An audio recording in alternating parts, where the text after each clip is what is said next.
Good afternoon. Wait just 1 second for people to be seated.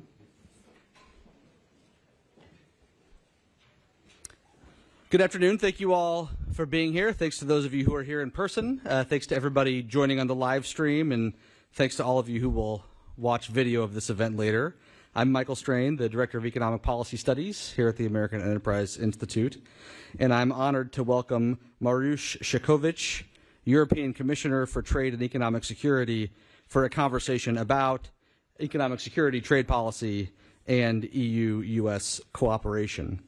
Among his many responsibilities, the Commissioner is responsible for continuing Europe's leadership roles in rules-based trade, managing and deepening the EU's trade partnerships around the world, including with the United States, and leading the European Commission's work on the strategic use of economic strategy tools, including standards for supply chains and security around foreign direct investment and outbound investments.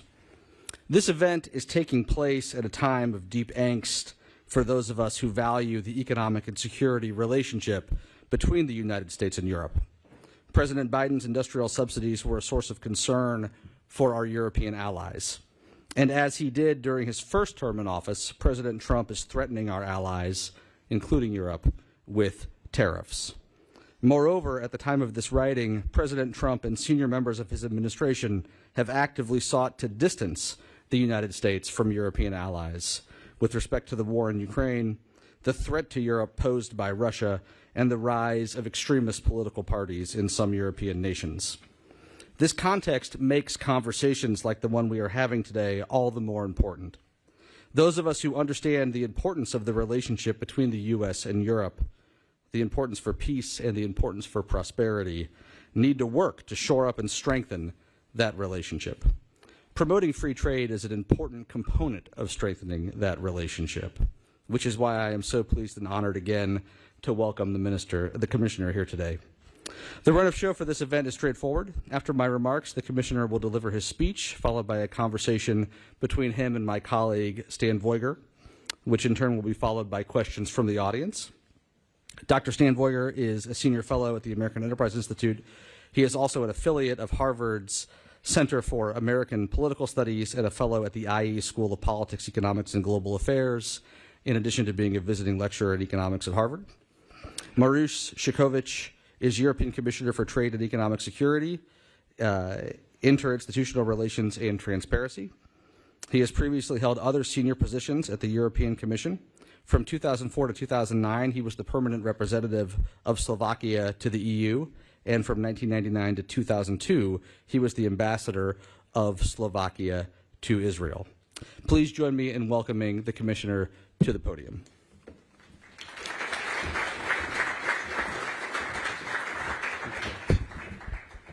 Thank you very much, and good afternoon to everyone, and I really appreciate your warm welcome, and also I really would like to thank the American Enterprise Institute for hosting this event. I have to say that it has been almost exactly a year since I last visited Washington, D.C. In fact, I realized that I have been here every February since 2022, when Russia invaded Ukraine, and each time marking a significant moment in our relationship. And on top of it, usually I was coming just for the weekend of Super Bowl, but I know that now I am 1 week late. And I have to say that this year is no different, as I'm here to address the critical issue, the US administration's proposal to impose tariffs on EU exports. This has sparked the concerns about the state of our transatlantic partnership, prompting some to wonder whether it is temporarily under the weather.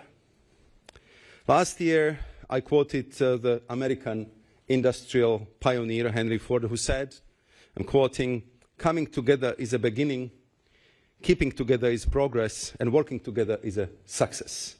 End of quote. And I think that these words resonate even more strongly today. The European Union is built on free trade among its members, and our commitment to opening up the world trade is deeply embedded in our DNA. And it should therefore come as no surprise that the EU is the world's largest trading bloc. We have free trade agreements with 76 countries and are the leading trading partner for 72 nations, accounting for 38% of the global GDP. So we know a thing or two about trade. The EU is also the United States' most important trading partner. Over the past decade, the EU-US bilateral trade in goods and services has doubled, surpassing $1.7 trillion in 2023. Put simply, the EU-US economic relationship is the largest in the world. Together, we represent nearly 30% of global trade, with daily exchanges worth over $4.5 billion. And this unique bond benefits both sides of the Atlantic.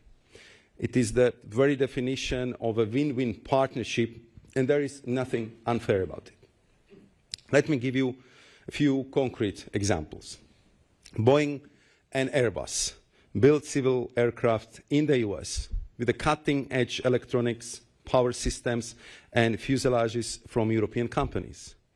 The US battle tanks and armored fighting vehicles rely on EU technology such as drivetrains and cannons. The US semiconductor production depends on the EU-made lithography machines. Even the US Mint uses EU-made high-tech printing machines to print US dollars and prevent counterfeiting. The EU is a massive market for Americans' products as well.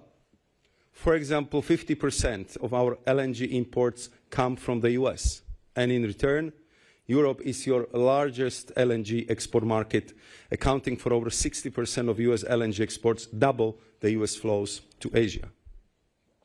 In 2019, I had the privilege of joining President Trump at the opening of an LNG export terminal in Hackberry, Louisiana.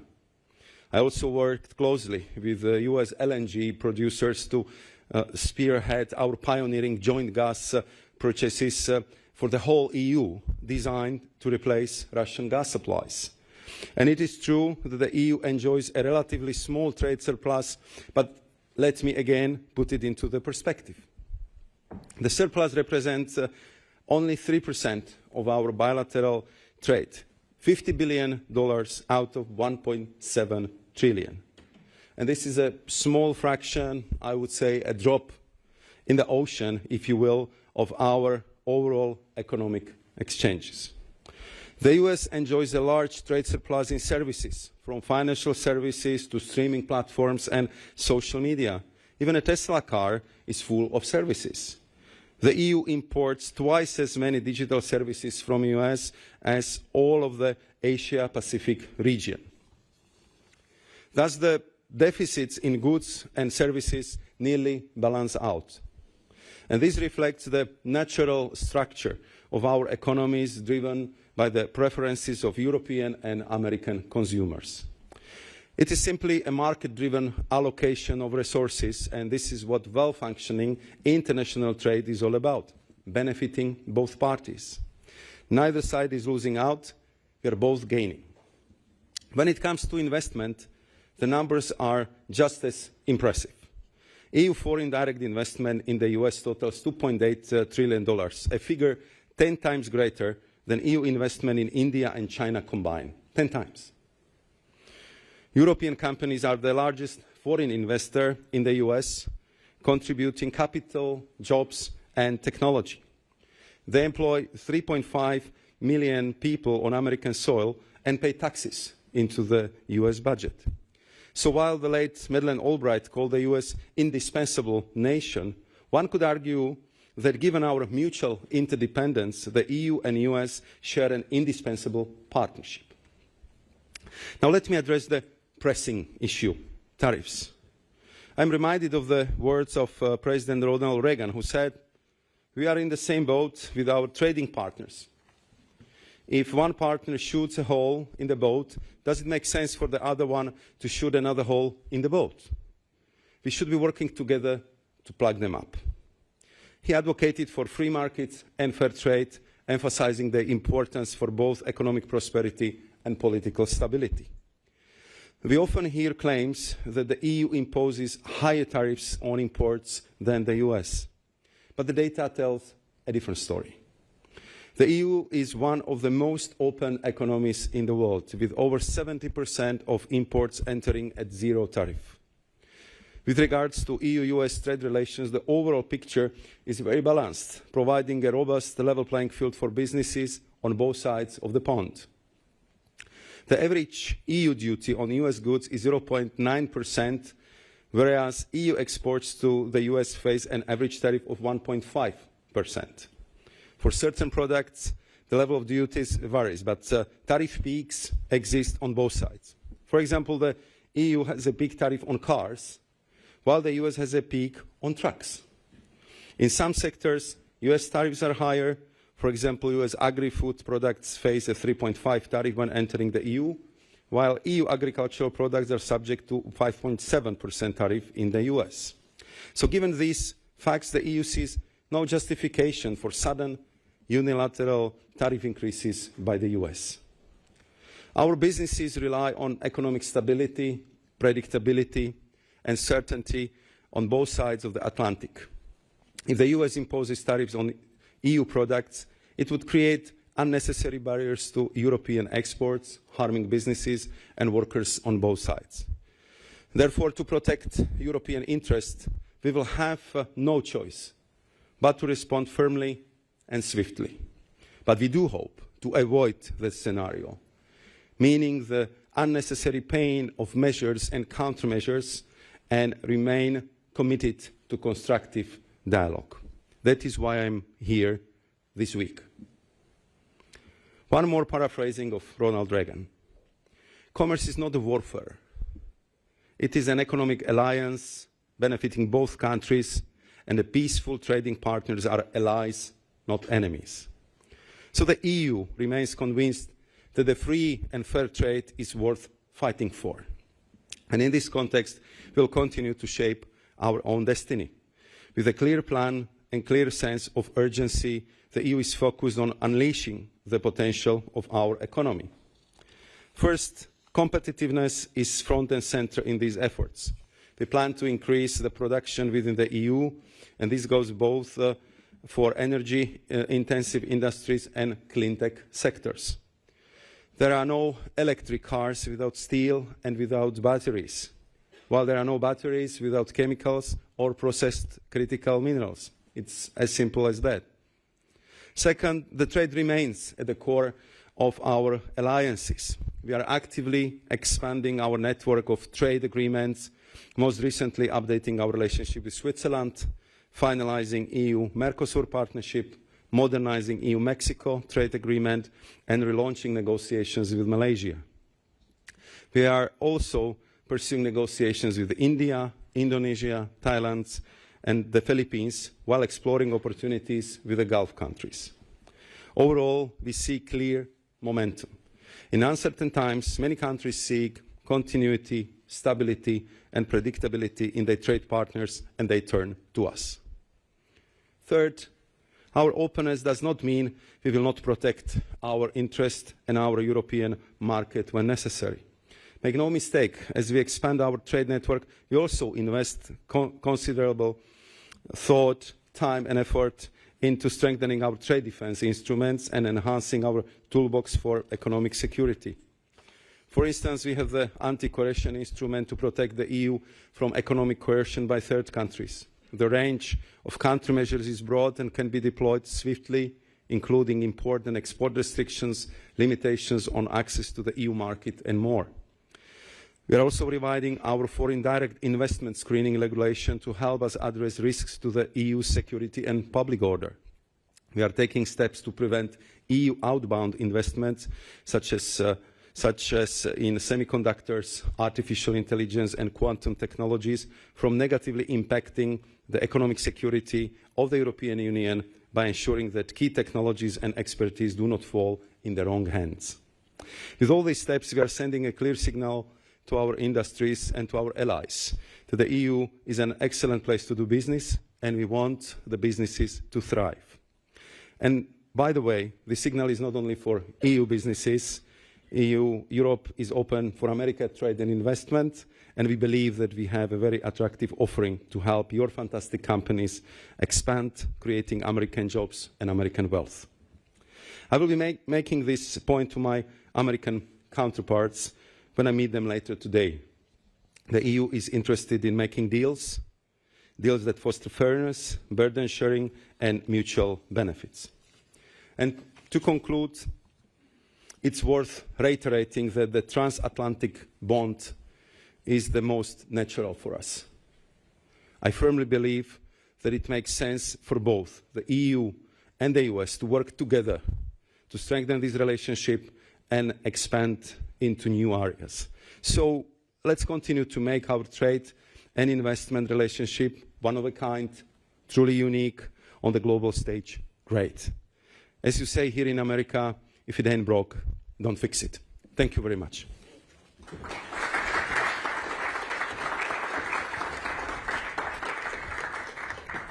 Thank you so much for those comments, Commissioner. I was wondering, as you think about how to respond to potential tariffs the U.S. wants to impose, of course, trade policy in the European Union is set at the union-wide level. But there's a number of other issues that are either trade adjacent, you may think of tax policy, or that are not trade related at all, but that the U.S. administration wants to link to trade policy, like there's security arrangements in Europe.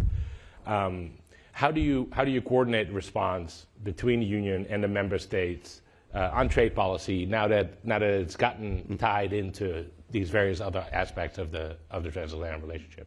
Thank you very much for that question. As you know, we have quite an experience in European Union in Brussels how to coordinate, because we are doing it every day with our 27 member states, and clearly the EU-US relationship has such a strategic nature that, of course, not only it's a massive trade relationship, but of course it goes in all, I would say, the other areas. But what we are offering to our American partners is, I would say, this one-stop shop. We are ready to be this link. We are ready to be the facilitator. Of course, if it comes to trade, this is the exclusive competence of the European Union and the Commission. And I am working practically on a daily basis with all the trade ministers, and we communicate with our member states on all levels, from ambassadors to the experts.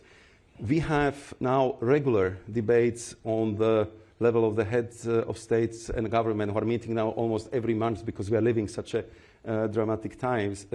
And everybody understands that we have to do much more for defense. I mean, that's very clear, especially, you know, we are now the only major economy which has two wars so close to our borders. And you remember what has happened in Middle East and the consequences we had to face with the massive migration from the Middle East. So it's very clear that the defense cooperation and much bigger investment into the defense sectors is again something which is primarily in the competence of the member states, but we are looking for the way how to create new financing opportunities, how to use our financial institutions, how to create, I would say, the budgetary space for our member states to invest more in the space. So we are ready to discuss with our American friends and partners the cooperation on the different level. I know that President Trump is a big deal maker, and there would be an idea to have kind of impressive grand bargain package. So let's discuss all these things, including, I would say, these issues, because I am, you know, true believer in transatlantic relationship. If you allow me one personal anecdote. I was growing up behind the Iron Curtain, literally 2 kilometers behind the barbed wire in Bratislava. So there was a Danube River. So I saw that the people are living on the other side of the river, that there are houses, there are lights, there are cars. But until I was 23, I didn't believe that I would be ever allowed to cross the river. And then what happened, we had this huge democratization going on through Central and Eastern Europe. And I got the invitations to go to Stanford University by Hoover Institution. So the first Western countries I ever visited was actually California. So I made it from Iron Curtain to California in a very short period of time. I will never forget it. And since that moment, I'm a true believer that, you know, together we won the Cold War. I mean, together we achieved such enormous achievements for the liberalization, democratization. We built this most impressive, massive trade relationship, and therefore I'm personally committed, you know, to do maximum to avoid the problems, focus on the positives, and look for the solutions which will be, of course, appealing and good for our American partners. So there's a number of concerns that the U.S. I think has around European policies that are, you know, not quite trade policy, but, you know, close enough. In particular, related to the large American tech companies. So the U.S. I think has long been annoyed by the digital service taxes that exist in some European countries, and that the Commission has in the past pushed for at the Europe-wide level. And there's discontent around the Digital Services Act, Digital Markets Act. Are those areas that you are thinking about drawing into the negotiation process as well? We are ready to of course, have a dialogue on this and to talk about the big tech. Just again, to put it a little bit into the perspective. And I was looking about, I would say, the big tech companies from US. Most of them have more clients in Europe than in US. And if you look at the revenue, so it's between 30 to 50% of the revenue is generated in the European Union. And these rules, which you just highlighted, they really do not have a discriminatory nature. They are not aimed at the US big tech, because if you are talking about, you know, these rules, first one is clearly aimed to make sure that we would protect the small guys from the big guys, that we will not allow them, I would say, super dominance on the market, which would suppress the innovation and which would make the small companies simply not competitive. And I think that this was very clearly also the position which I felt was presented by the American Vice President Vance when he was at the AI Summit in Paris.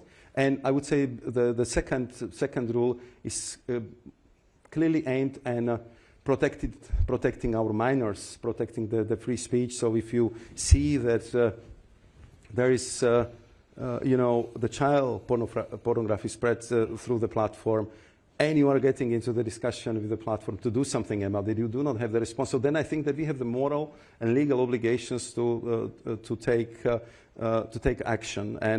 And the last point I would mention, because this was about the digital service tax, there I think it's also very important to remind that we've been working very closely with the United States on the OECD-driven business, because we wanted to have a global solution to this problem. More or less to respect the rule that the taxes should be paid on the territory where the revenue and profit is generated. And there, I think that we had That's not how we do it in other industries, though, right? We normally. I mean, what we wanted to avoid was to simply create some possibility for the new modern tax havens or some kind of so-called tax optimization, where especially the big companies can simply avoid to pay any taxes. That was the motivation behind that. But we understand that this is something what the U.S. administration wants to discuss, to get the more details, and of course we're prepared for the dialogue. So now imagine, you know, let's hope everything works out this week, and then, you know, we have a free, and then we sign a EU-US free trade agreement next week. But imagine that doesn't happen. Right, you're going to retaliate. How do you think about that retaliation? Of course, many economists will say, you know, the retaliation also involves harms to your own consumers, to your own businesses.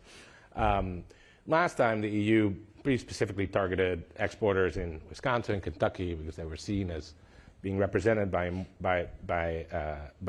influential politicians in the U.S.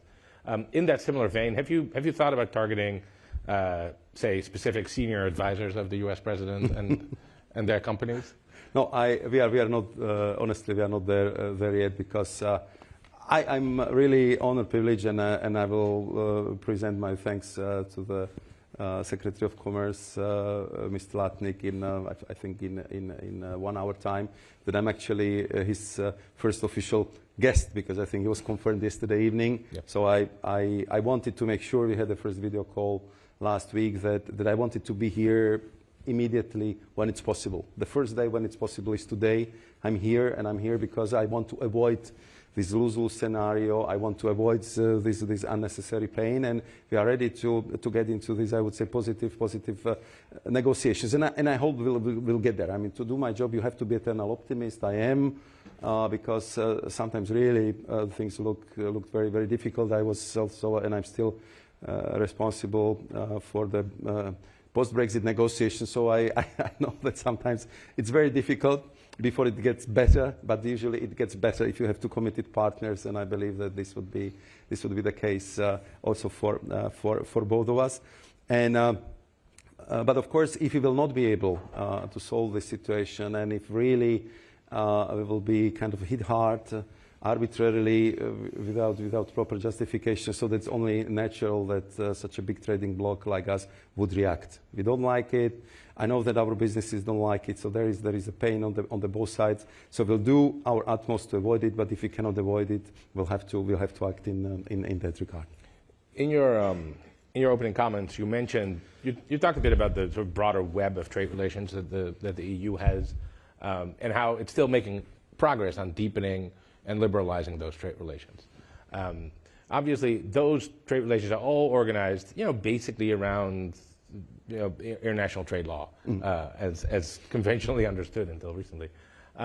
The U.S. now, for a decade or so, has really moved away from abiding by international trade law, except for in the most flimsy pretextual way. How do you see that? Do you see the EU and all of its trading partners, maybe including China, as continuing to operate sort of under WTO rules, and then the U.S. is just sort of outside the system, and we deal with it on a case-by-case basis? Or is that not a good description of how you see I think it's a little bit more complex than that, because if you look at WTO, I think that also U.S. until today actually benefits from the law which was laid down and developed over many years. We have a dispute settlement mechanism which is not working because the so-called appellate judge has been not renominated. But otherwise, the system for the global trading is based on this network of the agreements and the rules which have been built and constructed over the years. Of course, if the U.S. would be fully involved, fully back, it would have completely different dimension. But we feel from discussion with our partner that first and foremost the WTO is a very important organization, but of course it needs reforms as well. It has to adjust, it has to adapt to the 21st century. I mean, when WTO became as a I would say successor to the GATT agreements, we didn't have internet at the time. We didn't have the digital services. We didn't have, I would say, many of the products even existing at that stage. So clearly, this has to be fixed. This has to be I would say modernized. And then also I would say the global trade went to such a dimension that from one side we have this hyper competition, from other side we have, I would say, these global connections and global value chains which need totally different approach. And then I think what needs to be also very clearly addressed that if the WTO mechanism is abused by non-market economies, so we also have to act. And for this, I think it would be much better, much stronger if we can do it together with the United States of America. One final question before I turn it over to our audience. Next year, the carbon border adjustment is supposed to kick in. How do you think the U.S. is going to respond to that? I think, I mean, that's again something what we have to discuss. I mean, first and foremost, I think what is very important is that we knew that this is something which would raise a lot of questions, and we had only one motivation. We wanted first and foremost to respect Paris Agreement, tackle climate change, and also to prevent so-called carbon leakage, because we've been imposing very high environmental standards for our companies, and then we've been getting the products from abroad where the standards been not respected, and the difference in carbon footprint, for example, for the steel, sometimes was 2 or 3 times higher than when produced in the EU. What is, I think, very important for the American audience to know is that this, I think, 6 targeted commodities, US is doing extremely well because you have actually very small carbon footprint. In many of them, you're actually cleaner than the European products. And then also listening to the worries and criticism from the third partners, I think more than 80% of the companies would be exempted from the CBAM because we just really want to focus it on really the big companies, big traders who can do it. But for SMEs and from medium-sized companies, they simply shouldn't be falling under the CBAM. And I believe that this actually would help to those companies which wants to be sustainable, cleaner, which wants to operate with a lower carbon footprint. But I can imagine that the debates on this, on the detail, would be quite demanding. So we have now the team, dedicated team from the EU, which is traveling literally across the globe and which is talking to the countries which might be the most effective, just to explain it, look for the solutions, and do it in a way that we understand each other and we are kind of minimizing the negative impact for the responsible businesses. Very good. Let's take a couple of questions from the audience. Raise your hand if you have a question. If I point at you, then please wait for the mic to arrive and then state your name, ask your question. Let's go all the way in the back, on the left arm. I can barely see. Well, wait, 1 to 2 of you both go. Hi, I'm Ari from Politico. Thank you very much for doing this. I wanted to see, Trump yesterday said that the EU had lowered its 10% duty on imports on vehicles to 2.5%. I guess I'm curious about a reaction on that. And would that be something that you folks are considering or actively talking about? Thank you very much. You want? Yeah, let's do the other question as well. Yeah, sorry. Hi, my name is Gregor Schwung. I'm from the German newspaper Die Welt. I would like to ask, how do you go and do these negotiations with an administration who has a different view on facts? When we talk about the VAT, for example, you made clear in a long document what it is. Clearly, they don't understand it. So what's your approach to something like that? Thank you very much. So you see, we need good journalists to ask good questions because they're usually first one to break the ice. On the first question, you would recall that I think it was the announcement by President Trump, I think last week, that he would like to go down the path of reciprocal tariffs, and I was reacting to this very clearly. So if we are going to talking about lowering the tariffs, even eliminating the tariffs, let's say for industrial products, this would be something which we are ready to discuss. We are ready to go for it. We are ready to discuss, including we are ready to look at the tariffs for the cars, because also the example I used in my introductory remarks. For US, this peak import duty is for pickup trucks and vans, if I recall, it's 25%, and for personal vehicles from Europe, it's 10%. So let's look at it. But we would like, and that would be also my plea this afternoon, to discuss with my American partners.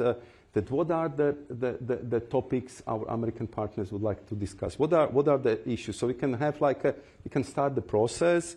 We can discuss it item by item and look for the common solution in some, I would say, solid package. So that would be, I would say, my request and my plea with my counterparts. And if it comes to the second question, look, we have two very massive economies, and when I was looking at our Eurostat figures, so this is the European Statistics Office, and American Statistics Office, you might have a situation that you have slightly different figures. There might be different methodology, there might be a different approach, but again, it's up to us, and it's I would say responsibility of our experts to figure out what is the baseline, what are the figures we can agree upon, because once you know the problem, once you're able to measure it, then you know how to address it. And this is, I would say, the method which we will be also proposing in this particular case, including explaining how the VAT works, that I would say that we can really compare it to the sales tax here. It's paid by the consumers. It's never paid by the businesses, because businesses are getting reimbursed.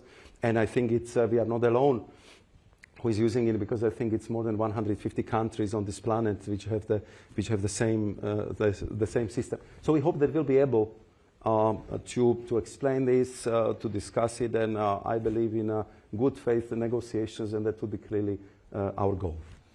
Have you suggested to the U.S. that maybe we too should adopt the value-added tax?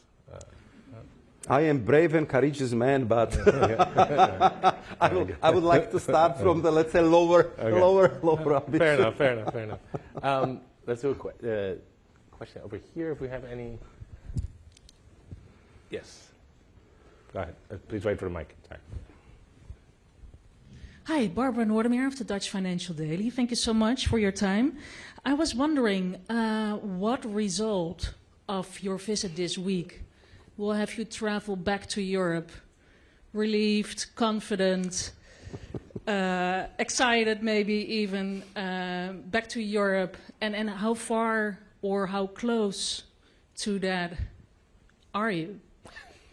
That's a very good question, but I think I'll be able to tell you tomorrow. I think we planned the press conference, I think tomorrow morning. I'm looking at 9, I think. So then I will be able to share the impression from the meetings which we have, I would say, the whole afternoon today. So that would be the time to ask this question. I will do my best to give you the answer. But of course, there is enormous interest in this visit, in our discussion, because I mean, I would say that our trade relationship is so big that if one of us sneezes, the rest of the trading world might get pneumonia. So I think we have to be very, very responsible how we deal with each other and how we deal with this artery of the global trade. I mean, it's more than 30% of trading is done just between two of us, and I know that almost straight from the plane when I will be back in Europe, we go to meet our member states and discuss further steps, because this is really like one of the top priorities, how to deal with these issues, how to deal it constructively. The US is our closest ally. We have a lot of things on the global agenda to deal with, and we definitely want to have a good and constructive partnership and relationship with US. I think we have time for one more question before I need to let you go, so you can go to the White House. Unless someone immediately raises his arm. Oh, there we go. You're getting his question, not mine. Yeah. Hello, Henry from AEI. A question about the upcoming German elections. So that's obviously next Sunday. With Germany being like Europe's largest economy, do you see there being any large consequence, a big directional change on part of the EU? I think that if you look at the well-established parties, of course, I'm following also personally very, very closely. I mean, we are working on many projects in a very tight way with Germany, with the German government. Of course, the Christian Democrats are extremely well represented in the European Parliament. They are the leading forces. So I think that I have a solid understanding about the key parties in Germany. So I'm absolutely convinced that the next coalition government, because this is what is the most probable result, will be absolutely pro-European, would be very strong on defense, would be very strong on reforms in European Union, would be very pushy or on lowering administrative burden, will be very tough on cutting red tape, and would have very clear expectations how to handle better the issues linked with migration, and how to make sure that European Union as such is acting much faster, is more agile, and simply corresponds to these very, very dynamic times we are living in. Of course, as you see, everywhere the political situations is quite polarized. It's my personal observation. Sometimes I have a feeling that we still didn't manage to adapt the traditional, say, democratic instruments to this fast-paced politics generated by the social media. But I'm sure we'll learn it. We find a way how to do that, and it would be in the end for the benefit of the democratic functioning. Awesome. Thank you so much. Well, with that, Commissioner, thank you so much for coming to AEI. Welcome back anytime. Good luck. You. Good luck later today. Thank you. Thanks a lot.